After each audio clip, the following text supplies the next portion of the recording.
my name is Jessica, otherwise known as That Woodwinds Gal, if you found me on my Instagram or my music Facebook page. Today I'm going to be talking about the E-flat clarinet. This is going to be an unboxing, even though I've already unboxed it. I'm going to talk to you about what I did when I did unbox it, since I didn't film it. This is going to be first impressions. This is going to be me comparing this to the clarinet that most people know of, so that way you can get an idea of what it looks like, sounds like, all that good stuff. So, let's dive in. So, before I dive in, the first thing that I feel like I need to say is I'm not an expert on the clarinet. I simply am a lifelong student of music, and what I say in this video are my opinions. These are things that I look for in instruments, and what I'm saying is take what I say with a grain of salt. But this is so you can actually kind of see what an E-flat clarinet is all about and hear a little bit. So, that being said, now we can jump in. Okay, now to the unboxing part. So, I got this off of eBay. It was $88 and free shipping. Came from China. So, it's generic. An unlabeled instrument. There's no logos on it. I wanted something that I could play, and if I needed to upgrade something on it, it would be okay. I just didn't feel like spending over $500 for an E-flat clarinet that I might not like, or that I was going to have to upgrade anyway. So that's what this was about. And so yeah, let's look and see what is in here. Like I said, I of course have unboxed this already, but I'm going to kind of quickly go through what I did when I opened it for the first time. So the first thing to note is that the case is cloth. It looks like it's a box with cloth on top of it, which is fine. Strap, two handles with Velcro, and then you have another Velcro, and then you have a zipper. In other words, this clarinet is not going to go anywhere if you don't want it to. So we're going to unzip it and look inside, and this is what we have. First thing I have is an instrument screwdriver and a cleaning cloth. Good things to have, extras of. This is the cork grease that came with it. So the only thing that really stuck out to me as odd about how this instrument was packaged to start with is that there was a reed attached to the mouthpiece when I got it.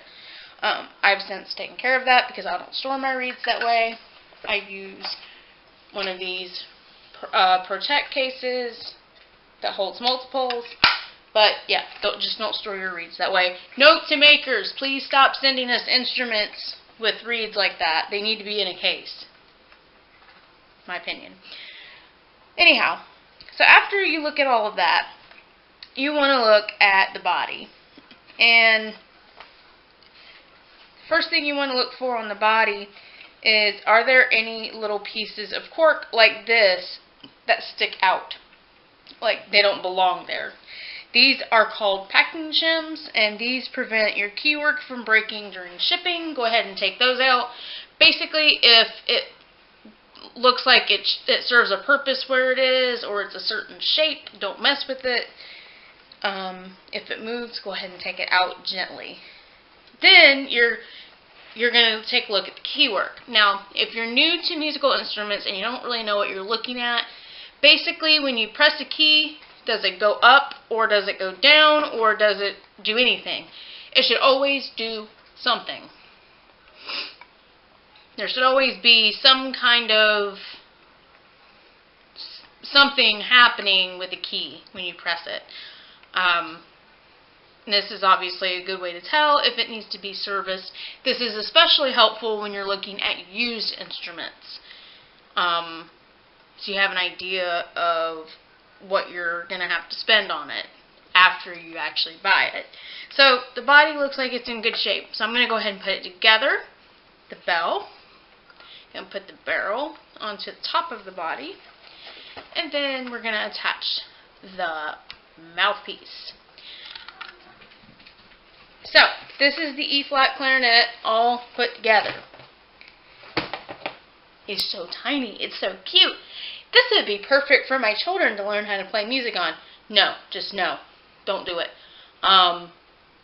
There are plenty of other instruments that are small, good for children's hands, that are perfect for learning how to play music on. This is not one of them. Please pick recorder, ocarina, penny whistles. You could even buy instruments made by a company called Nuvo. They make children-sized clarinets, saxophones, and there are a couple other instruments that they make, but they are geared towards children. This is not geared towards a child. This is geared towards someone who has played the B-flat clarinet for years and is experienced at it. This requires a total other level of playing. Like, you use more muscles in your embouchure to produce the notes. You use more air. There's a lot of other things going on, and this instrument is just not for children. So, that was my second disclaimer in this video. So, I thought that now would be a good time to compare the E-flat to the typical student clarinet, which is this. This is the one that you played in high school. This is the one that you played in middle school. This is the one that your friends played in middle school. This is the one that everybody has seen. And then you have this one. And I'm sitting them right next to each other, bell to bell. And you see how tiny this thing is. It's tripping me out. But that's how they look next to each other. So in this part of the video, I thought that I would play a little bit on both instruments so you could get an idea of what they sound like. I'm not going to do anything crazy. I'm just going to play up the instrument and then down so you can get kind of an idea of the range. I'm not an expert, so I cannot reach the top of either instrument. I do not claim to. But anyway, I'm going to start with the B-flat.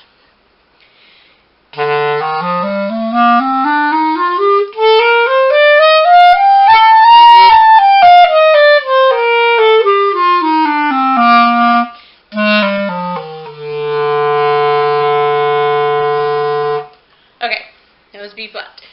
Now, the E-flat.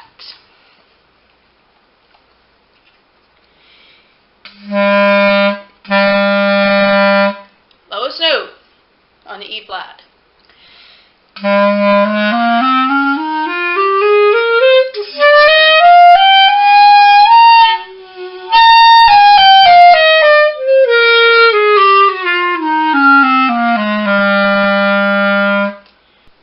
So my first impression of the E-flat clarinet.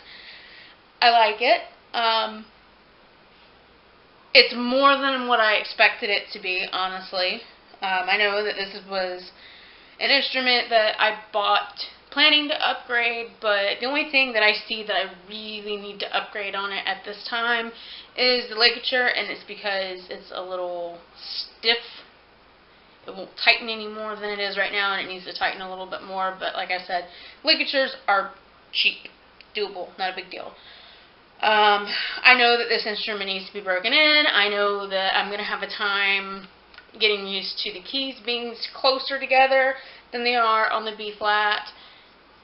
The range is an issue because I can go up to a high C, high D on the clarinet. On the, basically, speaking clarinet, I can get into the top octave. We call it the altissimo range. This, I'm stuck in the clarion, which is the one below it, and I know it's because I need to develop the muscles to play this particular clarinet. But overall, I am impressed with it.